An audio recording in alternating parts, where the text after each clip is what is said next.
Hi folks, today we're going to be talking about being let go at the workplace, the emotions that come with it, and 4 tips that I suggest for you to be resilient and moving forward. The biggest thing I notice is scarcity conversations. As soon as we find out and we see the pay stub, the last pay stub, and then the money stops showing up in our bank accounts, woo! All of a sudden our ego starts shooting off and saying things like, how am I going to survive? Where am I going to go? What am I going to do? And then we're just in chaos. I welcome you to take a pause and to remember that you've got time and that you are surrounded by resources. A lot of us are in first world countries, right? And treat this as an opportunity, right? Because your next step, which is could be your next chapter in your life, could be something so beautiful, right? So that's scarcity, rejection. Like, just to be honest, that when going through this process of hearing the news of like, we gotta let you go, like, that is rejection and that does not feel great, right? And it's so easy to suppress that and to not talk about it, but it takes feeling to healing. Meaning, like, if you acknowledge that you experience rejection, chances are you'll heal from it faster and move forward. Okay, so yeah, rejection. The biggest thing to notice is you're going through an identity change, especially for those that put a lot of time and energy into your workplace, right? Like, it's usually abrupt, right? And it's almost like a grieving process, right? Especially for the masculine identified that take so much pride in their work, right? That's a big deal. Be graceful, be compassionate towards yourself, because you're just rediscovering a new part that you get to claim in your identity. So let's go into the 4 tips. The 4 tips that I suggest for you to be resilient and moving forward.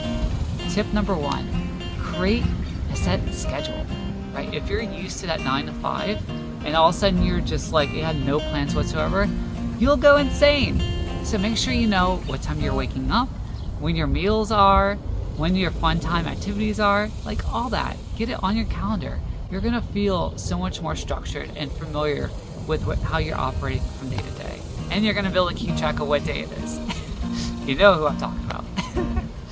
Okay, so tip number 2 is to be able to take time to reflect and meditate, right? This is a transition period. This is opportunity for you to grow and seize the opportunity. So what I suggest is journal.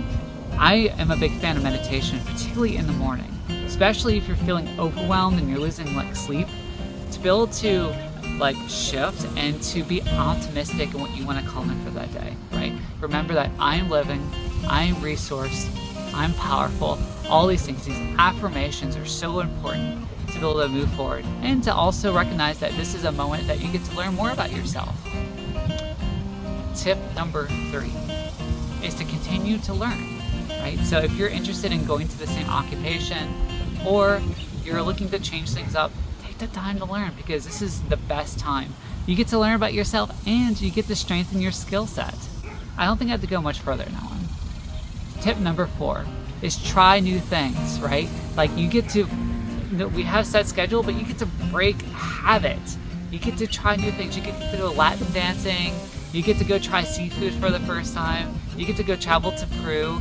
Like, there's so much value in this, because I'll tell you what, like, when you try new activities like this, it breaks habit and it allows more creative flow. And it combines with how you're bringing things to the table. Like, if you're a problem solver at work or you're in sales, like, this is going to stimulate your way of how you're working.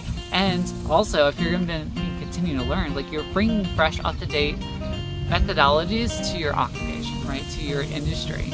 You're going to be really desired, right? So, like, every moment has value. You may not see the money coming in all at once, but this is a valuable time. All right, and so I want to remind you, I am a life coach. If you like assistance, go to liberatejourney.com. Also, if you're relating to a lot of this, give me a like and subscribe, and also write in the comments, like, if there's anything else I didn't mention that you're experiencing, I would love to hear from you. It doesn't mean that because I'm listing 4 tips, there's other tips. What other tips do you suggest for folks that have gone through layoffs? This is not a fun process, but I can tell you what, this is a transition period that can land to a brighter future. No doubt. I've seen it many times. It's going to happen again. Okay. Have a blessed day and rock your world.